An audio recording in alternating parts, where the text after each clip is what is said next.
day 35 of the government shutdown. However, we have some news. Government shutdown. Donald Trump says we have reached a deal. Okay, let's talk about it.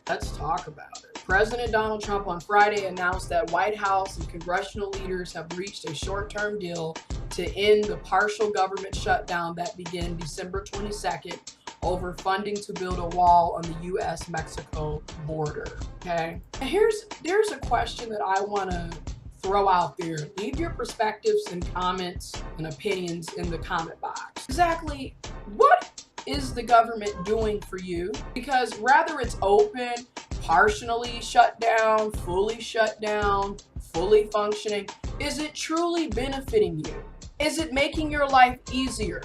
Is it making your life better? Is it helping you? Leave your responses in the comment box below, because I'm very curious to see. Because quite frankly, even when it's not shut down, it's, in my opinion, it doesn't work well, right? I'll leave links to this information in the description box below. Right, so Trump announces deal to reopen government and surprise retreat from wall. Washington, January 25th, 2019. This is brought to me by NewYorkTimes.com. President Trump agreed Friday to reopen the federal government for 3 weeks while negotiations proceeded over how to secure the nation's southwestern border. Backing down after a month-long standoff failed to force Democrats to give him billions of dollars for his long-promised wall. The decision paved the way for Congress to pass spending bills as soon as Friday that Mr. Trump will sign to restore normal operations at a series of federal agencies until February 15th, again, 3 weeks, and begin paying again the 800,000 federal workers who have been furloughed or forced to work for free for 35 days. Now, here's my thing. People are not going to like what I'm going to say here. Psych perspectives. Nobody is forcing you to work for free. You are working for free because you have decided to do so. Because there are other people who are also going without pay, who don't have income, who refuse to work for free. So that is a choice. Now, people that are choosing to work for free, yes, I commend them because they don't have to. I personally wouldn't.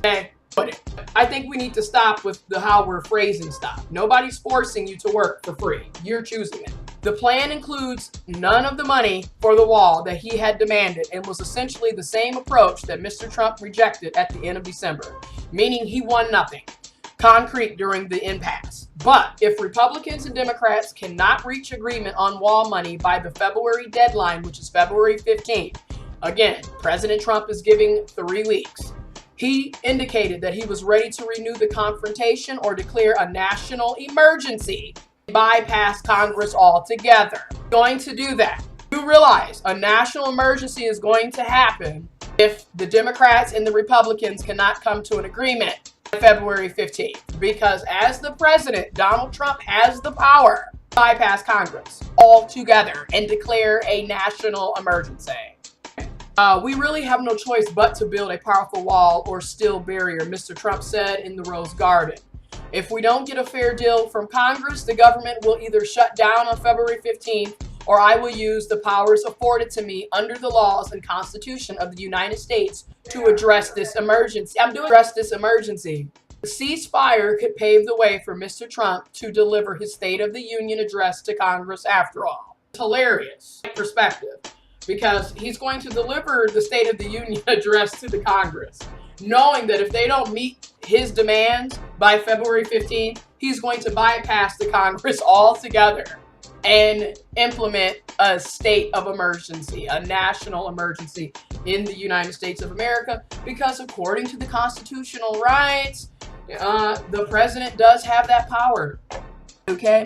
He originally been scheduled to make the speech next Tuesday, but Speaker Nancy Pelosi rescinded her invitation to come to the White House chamber until the government was reopened, which is probably why he's going to go on and reopen it for the 3 weeks till February 15th. It was not immediately clear when the speech might proceed.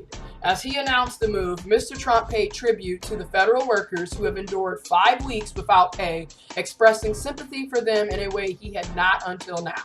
You are fantastic people, he said. You are incredible patriots. Many of you have suffered far greater than anyone your families would know understand. He promised to ensure that workers will be compensated for the paychecks they have missed since the shutdown began in late December. December 22nd was the beginning of it.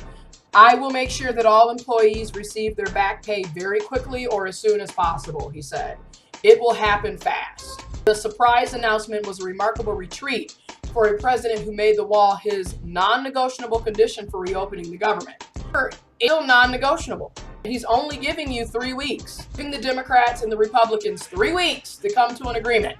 If they don't meet the agreement that he wants by February 15th, national emergency. That's what he's going to do. Okay, he's already told you. Trump relented as the effects of the shutdown rippled across the Northeast with impact far beyond paychecks, such as air traffic slowing Friday because of a shortage of air traffic controllers who called in sick. The FBI director said he was angry as he had ever been over his agents not being paid, and 14,000 workers at the Internal Revenue Service did not show up for work despite orders to come in. They don't have to come in. This is what I'm talking about. When you really sit down and Psych perspectives, when you really sit down and think about it, did we ever really get rid of slavery? Because the way that they're talking about these workers, they might as well be slaves. Because how are you going to give orders to someone to come in? They're not being paid. They don't have to. They're not in the military. Again, they're not slaves. So it kind of makes you wonder, did we ever really get rid of slavery? Think about it. All right. Mr. Trump offered no explanation for his surrender, nor did he even acknowledge that it was one. Like I told you, it isn't a surrender. He's giving you 3 weeks. Okay? 3 weeks, Republicans, Democrats, Congress. If y'all don't meet my demands, he's going to declare a state of emergency, a national emergency. He's already said it, okay? Y'all can read the rest of this if you feel, you want to. Post links in the description box below. Really, it's up. It's up. He's already telling you what is going to happen if you do not his demands. Okay? Some of you, I'm going to put a bunch of these headlines in here so you can see them, because these headlines are misleading. Okay? Because according to people.com, Trump concedes to Democrats after month-long shutdown and will reopen the government temporarily. He didn't concede to the Democrats. He gave you 3 weeks. 3 weeks. So again, you make up your minds on this. Comments below.